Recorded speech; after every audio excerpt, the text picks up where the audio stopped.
She forced herself to take a breath, to suppress the rising, screaming panic. Did she have any other options? Any? Yes, maybe one. The Swiss embassy. The United States didn't have an embassy in Iran, but the Swiss did. Moreover, the Swiss were designated as a protecting power for U.S. interests in Iran, meaning that if some visiting American got into trouble, the Swiss would do their best to help him out. But what she wanted the Swiss to do went far beyond helping some tourist who had lost his passport. The Swiss embassy was close, less than a mile from where she was, and if she was careful, if she used the alleys and ducked through buildings, she might make it there and she might live. They would know if she entered the embassy, of course, and it would cause the Swiss enormous political problems, but maybe they would provide her sanctuary until her own people could get her out of the country through diplomatic channels. God knows what sort of trade they'd have to make for her, and she couldn't even imagine the international uproar that would ensue, but she didn't care about any of that. She was too young to die. The way she'd lived the last 6 years, she'd never had the chance to experience the joys of being young.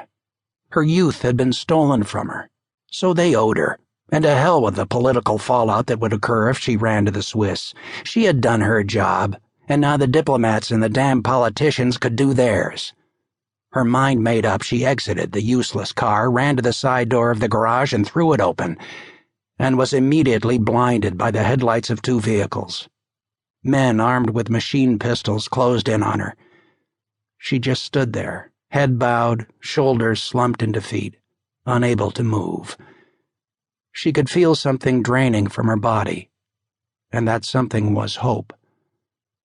There were no options left. There was no place to run or hide. She wished more than anything else that she had a gun.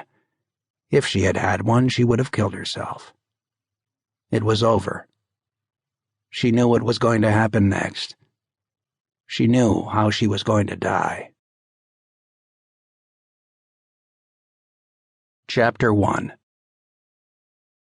Jacob LaFontaine, director of the Central Intelligence Agency, had been a second-string middle linebacker at Notre Dame.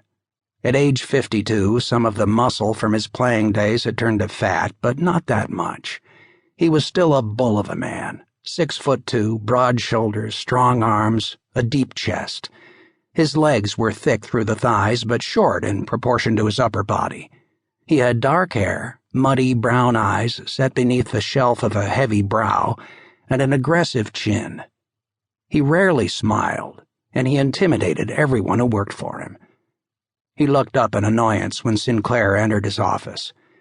Sinclair was one of his deputies, a fussy nitpicker whom LaFontaine didn't like but who was too good at his job to fire. He always looked anxious when he talked to LaFontaine, but today he looked more than anxious. He looked ill, pale and waxen, as if he might be sick to his stomach at any moment. Sinclair held up a disc. "You need to see this," he said. "What is it?" LaFontaine asked. "A video that was delivered to the embassy in Kabul. I have a meeting in 5 minutes." "You need to see this," Sinclair said, surprising LaFontaine with his firmness. LaFontaine made an impatient get-on-with-it gesture, and Sinclair put the disc into the DVD player. "Brace yourself. It's bad," Sinclair said. LaFontaine looked over at Sinclair, confused by the comment, but at that moment the video began. It showed the upper body of a woman, wearing a typical Muslim robe and headdress. A veil covered her entire face, including her eyes.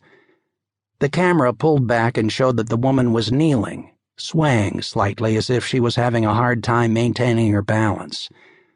Her hands were behind her back, and LaFontaine thought they might be tied.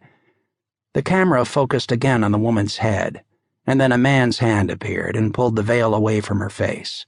"Oh, Jesus," LaFontaine said.